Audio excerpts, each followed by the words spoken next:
Hello and welcome to another episode of CryptoTime. My name's James Coughlan and I'm joined with my usual co-host, Antonio Shillingford. How are you today, mate? I'm doing rather fine. How about yourself? Yeah, I'm good as always. Looking forward to remixing this episode a little bit. We are not going to do the same two-part subjects that we normally do that have been popping up across news and media. What we will be doing today is addressing the Bitcoin Independence Day. It's been a massive run for Bitcoin SV over the last 365 days or so it's really cool now to kick in to have a look at what those achievements have been in a broken down, succinct way as much as possible. So without further ado, we will kick straight into this episode and we will start by talking about the Bitcoin Independence Day. So as we know, Bitcoin is almost 11 years old now, but on November 15th, 2018 marked the start of a movement to restore Satoshi Nakamoto's original view on Bitcoin itself. And that was going to be done through BSV, which was certainly an interesting announcement. We've been on a long journey since we started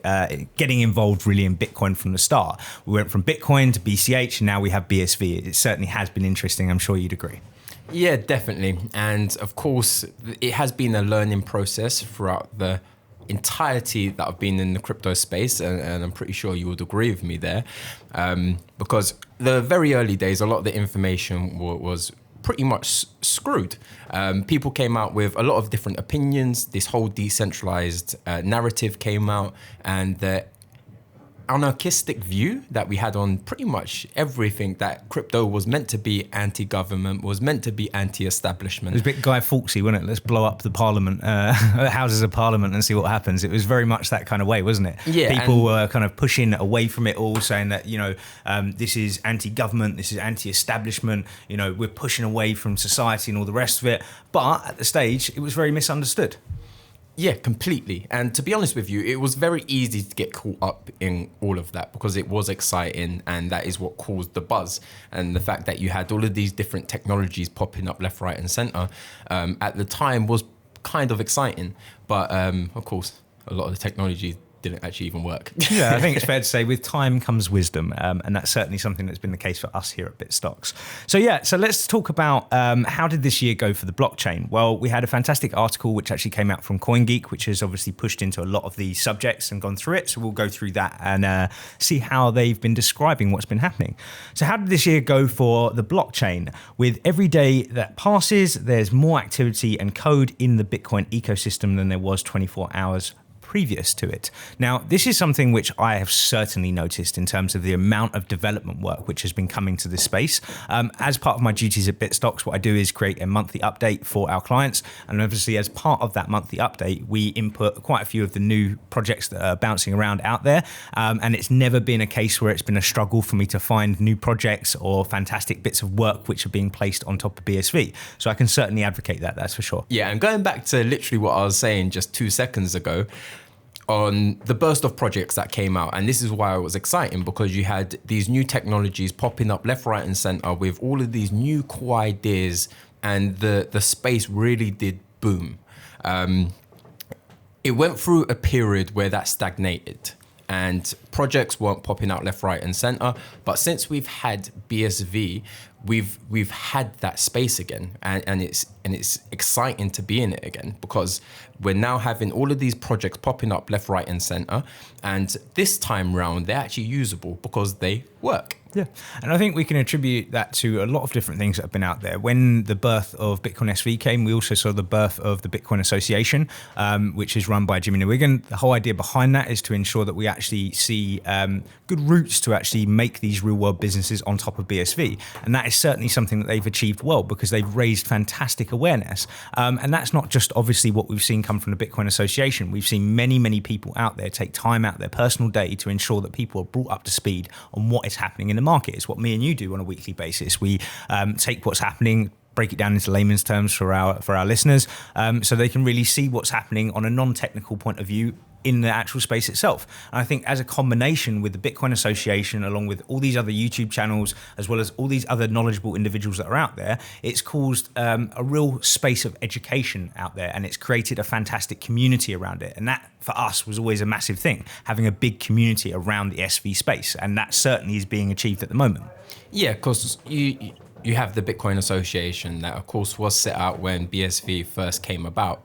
And with that, they've created pretty much a community. And that is why the BSV community is so strong. Yep. Because we are throwing these events.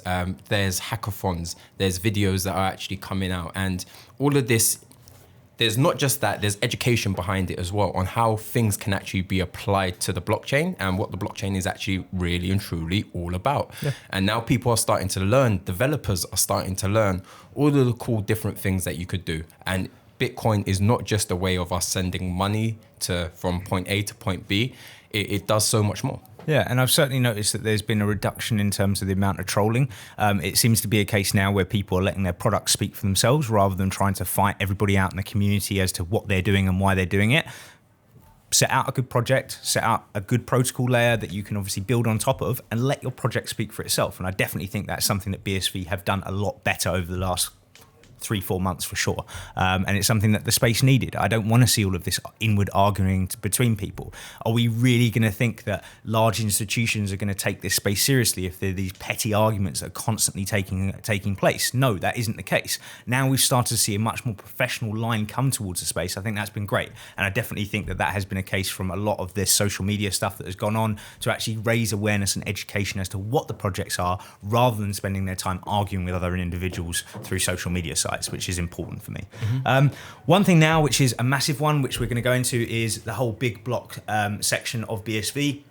What they've been doing, what they've achieved, obviously, throughout this whole space and this time over the space of Independence Day to where we are now, I think is really, really cool. So let's have a look into that. It's hard to imagine it was only a few years ago that everyone was debating whether Bitcoin could handle a block size increase from 1 megabyte to 2 megabyte. This is one of these things where people were saying, no, that's impossible. Like, how are we going to do that? And here we are standing today with BSV sitting there with 2 gigabyte blocks. Yeah, and that's a topic that we bring up quite often, because of course, just from sitting on the outside and just looking at all of these different things and all of these different things moving about, you start to question, because at the time we actually had a very, very deep dive where we spent months and months and months researching all of this and what the potential outcomes were.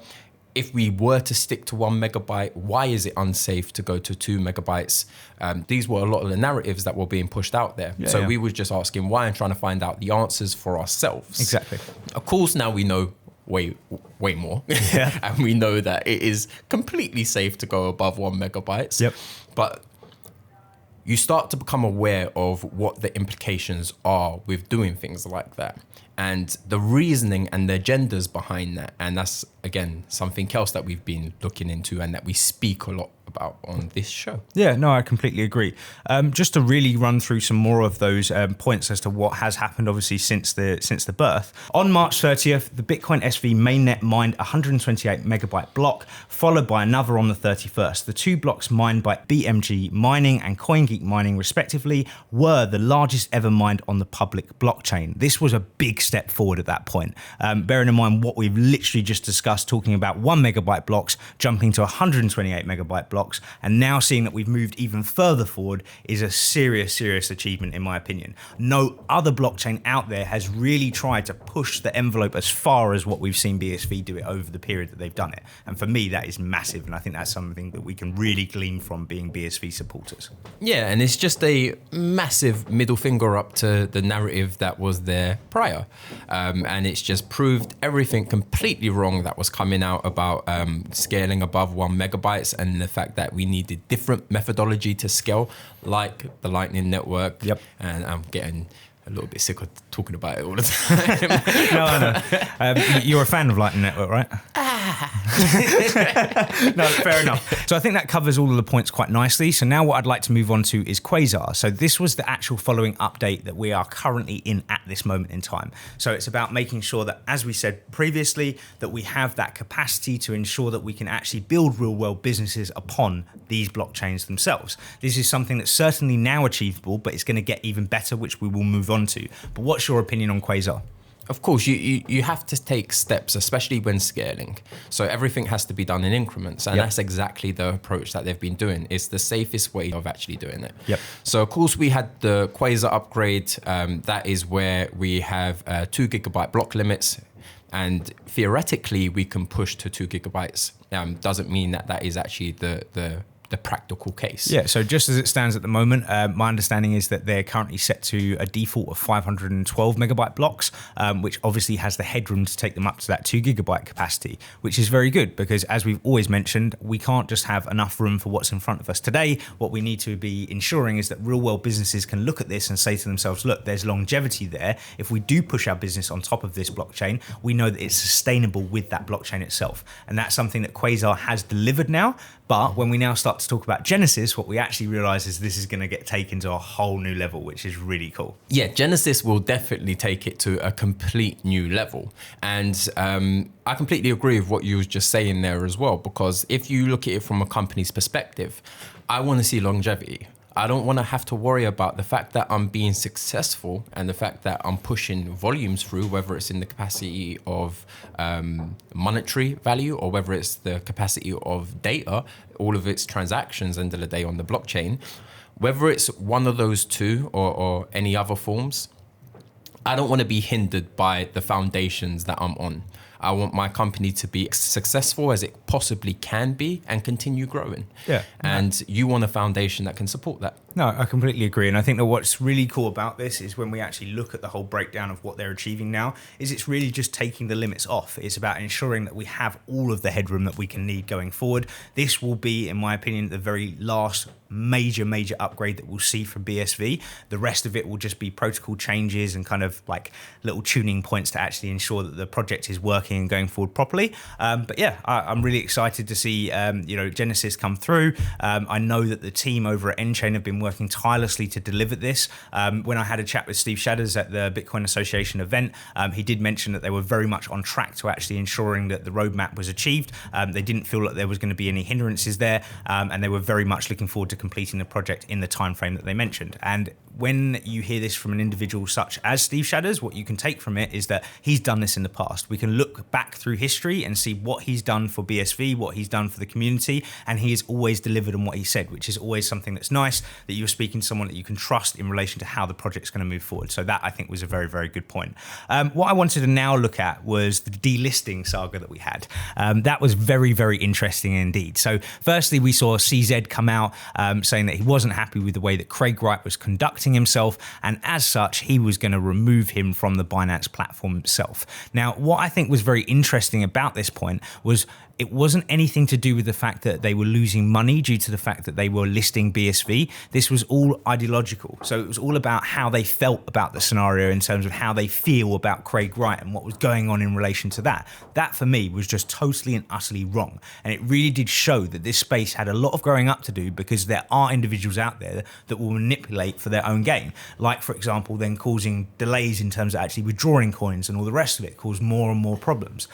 So yeah, it was an interesting time. Yeah, because of course this space is new, unregulated. When I say new, 10 years old, a bit more than that. It's new but old, I think is a good way of putting it, because we have the fact that, yes, it's emerging technology that's not really out there yet, but that emerging technology hasn't broke properly through the ice yet. When it does break through the ice, then we can obviously have that conversation, which would be nice. Yeah, I was more going down the direction of regulation, because of course we know regulation framework is currently being built. It's coming out in little drips and drabs, but end of the day, fundamentally, we don't have regulation right now. Yep. But regulation is incoming.